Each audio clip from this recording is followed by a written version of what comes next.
Muy buenas noches, querido profesor, magíster, licenciado Cristian Vázquez Torres. Nos encontramos en este momento con la compañera Nicole Morán y en este caso la persona que está hablando, Yesenia Merchán. Vamos a exponer sobre las principales técnicas y análisis de documentación. Los trabajadores sociales, para poder manejar de manera ordenada y organizada la información, necesitan de soportes documentales, ya que la información debe ser eficaz y eficiente. Tener archivos documentados nos ayudaría a resguardar la información para después poder recuperarla, que será útil para el usuario, los familiares y el profesional. Se define un archivo donde se cuide y se recopile todos los detalles del caso, más la ayuda psicológica y los diferentes educadores que aportan en la construcción del caso. El informe debe estar registrado mediante fichas sociales, donde reposa el historial del paciente, su entorno social mediante genogramas, familiogramas y ecomapa, y todo lo que apoya para que los expertos analicen el caso. Aunque se debe registrar bajo documentales físicos, hoy en día es mejor aún mantener la información registrada en archivos digitales para mayor orden y ahorrar de tiempo. Además, una forma fácil de trabajo para que los colaboradores intervengan de una manera adecuada. Podemos encontrar tres documentos específicos de la profesión: ficha social, historial social e informe social. El trabajador social debe tener archivos documentados que nos ayuden a resguardar la información para tener una información eficaz y eficiente. Análisis del caso. Se da en casos, en personas, en situaciones y en contextos. Se puede dar en un informe detallado, conocer las características del caso, observaciones de la investigación, analizar las situaciones con claridad. Técnicas de análisis más utilizadas: entrevista, visitas domiciliarias, la observación y fuentes de información secundarias. Entrevista. La relación. Aquí prevalece la interacción o relación que maneja el emisor y el receptor de la información de la manera más fluida con la que se debe manejar. ¿Qué se obtiene? Se obtiene de manera precisa, concreta y detallada toda la información básica. El trabajador social utilizará sus conocimientos, técnicas y experiencia profesional para comprender y ayudarlos a los usuarios, ya que el contacto con estos está determinado por una situación de dificultad o necesidad por parte de las personas que acuden a nosotros. El trabajador social entenderá en contacto con los profundos sentimientos del usuario para comprender e identificar sus necesidades. Cualidades del trabajador social en una entrevista: empatía, escucha activa, observación, clima de confianza y romper prejuicios. La observación: se debe conocer el entorno en el que se encuentra la persona intervenida y, por supuesto, de quienes lo rodean. También sirve para generar una relación con la misma, recuperando información sistematizada. Visita domiciliaria. La visita domiciliaria es la técnica privativa del sector de servicio social que se aplica en el domicilio del cliente a través de la entrevista y con fines de diagnóstico e intervención, y con el propósito de vincular el problema del cliente al sistema sociofamiliar. Datos secundarios. Los datos secundarios se caracterizan por ser datos que no son producidos directa y explícitamente por el emisor o investigadora para responder a sus preguntas de investigación concretas.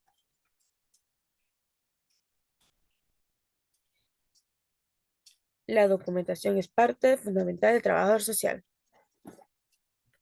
Buenas noches, vamos a ver sobre la documentación. La documentación es una de las herramientas más útiles que puede llevar a cabo el trabajador social, ya que nos permite conocer las acciones anteriores de las que se ha dejado constancia. además de ser también útil para un mejor trabajo en equipo, ya que se puede consultar la información cuando se lo requiera. ¿Cuáles son las funciones? Puede ser una función interna, que es una documentación de carácter profesional, ya que sin ella no se podría realizar cualquier actividad. Y de manera externa, como su palabra lo dice, es la información que recopilamos de una forma externa con aquellos testimonios que sirven para validar los hechos. Técnicas documentales. Aquí tenemos en este momento el formato o el prototipo de cómo podría ser una ficha social junto con el genograma y obviamente con lo que tiene que ver con la situación económica de la persona que se va a intervenir. La historial familiar, el ecomapa, la valoración profesional y la actualización de ficha social familiar si se lo requiere. Es importante y necesario recalcar que la documentación es un soporte escrito o también se lo puede tomar de manera digital para validar qué cosa, los hechos reales, que facilitan la labor del trabajador social, ya que al manejar la información minuciosa, personal, fechas, sucesos, mediante estos, nos ayudarían a manejar o tener un mejor control con los sucesos a tratar, y sin dejar a un lado el cuidado de todo lo que nos han compartido los usuarios. ¿Cuál es el siguiente paso? Después de conocer lo que debemos hacer desde la entrevista hasta las técnicas para llevar a cabo una excelente intervención y adicional, conocemos que la documentación es esencial, conozcamos cuáles son los tipos de documentación o formatos a utilizar. Tenemos la siguiente documentación en donde está la historia social, la ficha social, el informe social, el genograma, el ecomapa. Se define a esto de la documentación como archivos donde se cuide y se recopile todos los detalles del caso, más la ayuda de los psicólogos y diferentes educadores o profesionales que aporten en la construcción del caso a tratar. En primera instancia tenemos lo que es la historia social. Es un documento importante en la que se detallan informes de fácil comprensión, es decir, donde se describen minuciosamente la evolución del caso a tratar. La historia social es considerada un documento básico que prolongadamente debe estar actualizado para que el mismo no se pierda y no se pierda tampoco su uso. En este archivo se podrá mostrar desde los antecedentes del paciente y el hoy en día, los mismos que se apoyan, ¿verdad?, con los documentos primarios como las entrevistas que acabamos de mencionar, las narraciones, los conversatorios por parte, en este caso, de los afectados. Es importante recalcar que la historia social no es una descripción de datos acumulativos, sino una explicación de manera cronológica de la persona, la familia o en este caso también puede ser la sociedad. Mediante este documento podemos conocer los hechos y sucesos e instancias importantes en la vida del usuario, descrita de manera literal, tal y como lo manifiesta la persona. Debemos identificar la información que deberá detallarse en la historia social, siendo esto nombre de los miembros de la familia, fecha de nacimiento, fecha de defunción, si fuera obviamente el caso, la fecha del matrimonio, de a qué grupo étnico y cultura pertenece, y en este caso también puede detallar lo que es la religión. También aparece la familia como sistema, esto es hablando de la estructura familiar. ¿Para qué sirve esto? Para identificar las funciones de cada miembro de la familia, incluyendo la familia externa. También sirve para describir las funciones de las relaciones marital, parental, paterno-filial, fraternal y entre otros, que también nos permite identificar las conexiones familiares y el clima emocional que se rodea. Mostrar el estilo de vida que lleve la familia, condición y entorno social. También el funcionamiento familiar. ¿A qué se refiere esto? Netamente a la comunicación familiar, el reconocimiento de los roles que tienen que llevar cada miembro de la familia, la toma de decisiones también de manera familiar y la adaptación de la misma. El desarrollo, a su vez, dejando marcado bien lo que es la generación, las raíces, las costumbres y los sucesos más importantes de la familia con su desarrollo. Adicional a eso, podemos notar cuáles son aquellas necesidades o problemas que enfrentan, el motivo de asistencia por la ayuda que se está realizando en este caso o lo realizaría un trabajador social. Las necesidades de cada miembro de la familia también se pueden mostrar y las limitaciones para responder a las necesidades. Como vemos aquí, más o menos estamos detallando en esta imagen qué es lo que se podría manifestar dentro de este documento. ¿Cómo lo podemos identificar? Debemos identificar la información que deberá detallarse en la historia social, siendo estos nombres de los miembros, como acabamos de mencionar, y todos aquellos datos personales de la persona que no pueden ser modificados, sino tienen que estar escritos tal y cual lo comente el paciente. Tenemos como siguiente lo que es la ficha social. Este documento también es importante para el trabajador social, pero en él no aparece toda la información recopilada, sino la más relevante. Esta herramienta es sistematizable y cuantificable, por lo cual no puede ser llenada de forma mecánica en la primera entrevista. El contenido de la ficha social debe coincidir con la de la historia social, porque relativamente sirve como guía de la información registrada y archivada en la base de datos, ya que de este documento se pueden extraer algunos informes sociales necesarios para la intervención, facilitando la asignación de los recursos importantes para una planificación. El contenido de la ficha social debe coincidir, como decía, con la historia social y también para que pueda tener una excelente planificación. ¿Cuáles son los aspectos? Los aspectos relevantes de esta ficha social debe ser la parte 1, los datos del usuario, la parte 2, datos sociodemográficos, parte 3, datos de hábitat, parte 4, datos de intervención social. Como siguiente tenemos el informe social. La elaboración de este documento requiere de un proceso de selección de los datos registrados en la historia social y sistematizados en la ficha social. La finalidad de este documento es informar a otros colegas o responsables las novedades acerca de la situación de la persona a intervenirse. Además, evitar que los futuros profesionales comiencen de cero con la investigación. ¿A qué me refiero con esto?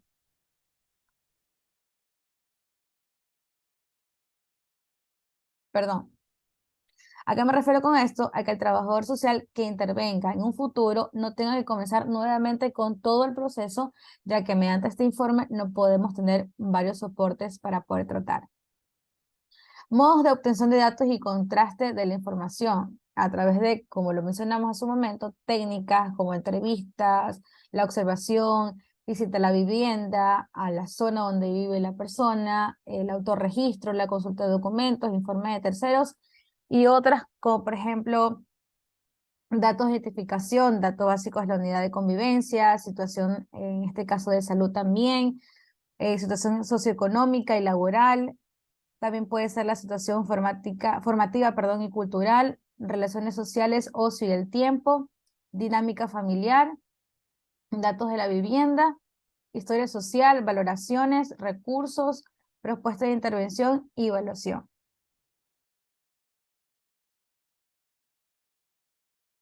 Cuya finalidad es informar a otro profesional o responsable de programas, servicios o instituciones externas acerca de la situación de una persona o familia con la que intervenimos.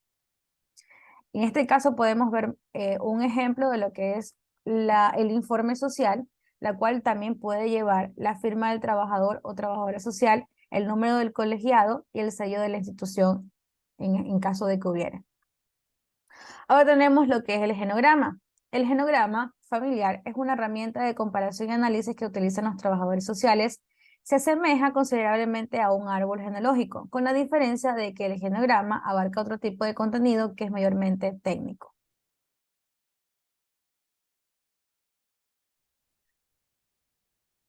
Por eso es que este gráfico es tan importante, ya que no solo sirve para llevar un registro de los individuos, sino también para que estos puedan ser estudiados más a profundidad. De esta manera se puede observar si existe alguna disfuncionalidad entre las relaciones de las personas y la forma correcta para solventarla. Estamos mostrando en este momento cuáles son los símbolos gráficos, porque como estuvimos mencionando, el genograma es más visual que a diferencia de la otra documentación que era más escrita. Por ejemplo, vemos aquí el círculo y el cuadrado a quienes pertenecen, ¿verdad? Tanto mujer como hombre, y cómo está detallado ¿cómo puedo yo verificar cuando una persona ha fallecido dentro del círculo o el árbol genealógico de la persona con una X en el centro del gráfico y cómo yo puedo diferenciar quién es la persona intervenida? En este caso, como sujeto principal debe estar el círculo dentro de otro círculo y en caso de ser un hombre, un cuadrado dentro de un cuadrado. En estas gráficas podemos también representar, ya identificando al hombre y a la mujer, cuáles son los casados. Los casados se representan con una línea, ¿verdad? Con una línea recta, enlazados para que identifique la relación que los lleva. Las parejas que son separadas están con una línea diagonal como corte, indica una sola línea diagonal indicando que hay una separación. Más en los divorciados hay dos líneas diagonales que identifican la misma. Las parejas que no son casadas, a diferencia de los casados, están interlazadas por una línea discontinua. Matrimonios múltiples, aquí también nos damos cuenta, en el primer gráfico está el cuadrado que representa al hombre, ha tenido un divorcio con el primer compromiso, con el segundo y con el tercero hay una separación. En esposos anteriores, vemos en primera instancia un hombre separado de la primer compromiso, divorciado del primer compromiso, divorciado del segundo compromiso, y la pareja con la que está casado, porque no vemos ninguna línea diagonal, ni de separación ni de divorcio, su tercer compromiso ha también tenido un divorcio con su anterior pareja. Por eso habla de los esposos anteriores. El gráfico que representa un embarazo, el gráfico que representa la muerte al nacer, el gráfico que muestra el aborto espontáneo o inducido. En este caso estamos mostrando la representación de los hijos adoptados con una línea vertical discontinua, los mellizos unidos mediante un triángulo y los gemelos cerrando el triángulo.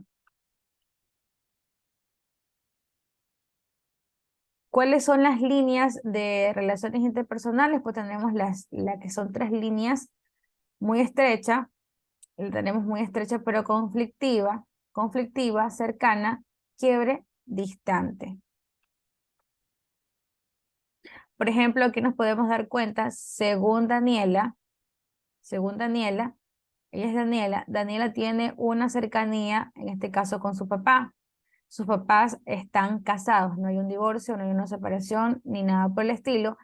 Y aquí están los dos círculos que representan que son dos hermanas mujeres. Claudia de la misma forma tiene una cercanía bastante profunda con su papá.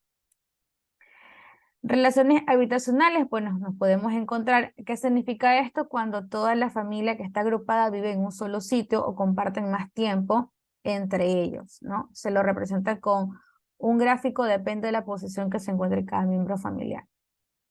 Aquí vemos un genograma un poco más completo, ¿verdad? En donde podemos identificar que el paciente a tratar es el que está aquí, que es Ismael, ¿verdad? Ismael es hijo de Marcos y Elizabeth y tiene una hermana mujer que se llama Yesenia, ¿verdad? Elizabeth, obviamente aquí muestra lo que es su mamá, su papá, y ellos están divorciados, ¿no? Elizabeth en este caso tiene un hermano varón, que es Álvaro, y tiene una relación un poco conflictiva con su, en este caso, hijo, ¿no? Este es otro de los ejemplos, ¿verdad? De otro caso, donde aquí se ubican como un árbol genealógico. En la parte de arriba están los bisabuelos, seguido de abuelos, padres y la pareja o matrimonio. Y en este cuadro que está aquí, encontramos a la persona que es intervenida. ¿Cuáles son los grados de parentesco? Esto se cuenta por el número de generaciones. El parentesco con sanguinidad es aquel que existe entre dos personas que descienden una de la otra o de un mismo progenitor. Ascendentes de consanguinidad se representa con una línea recta, ascendentes común, línea colateral o transversal. Aquí hay otra gráfica donde nos podemos dar cuenta los grados de parentesco y afinidad. Primer grado, segundo grado, tercer grado, cuarto grado. Y los grados de afinidad hasta el segundo grado con afinidad, ¿no? El ecomapa es una gran ayuda visual también, de la misma forma como el genograma, para el trabajador social. Tiene el propósito de presentar a la familia como el ambiente que los rodea. Una representación asimismo gráfica de las conexiones y relaciones familiares y su entorno. Tenemos los trazos que son grueso, conexión fuerte, discontinuo, una conexión débil y continua, una relación tensa y conflictiva, donde el trabajador social es quien también puede hacer el ecomapa o también lo puede hacer, pero en compañía de la familia. El ecomapa o mapa ecológico es un instrumento también que permite pesquisar fortalezas, debilidades, influencias y apoyos situacionales. Su propósito es retratar en lo posible con diferentes colores para que haya obviamente una diferencia y un análisis más completo. Este es el ecomapa, ¿verdad? El ecomapa para que se puedan dar cuenta. Y eso sería todo por mostrarle, en este caso, a usted, profesor Magíster. Muchísimas gracias. Buenas noches. Gracias.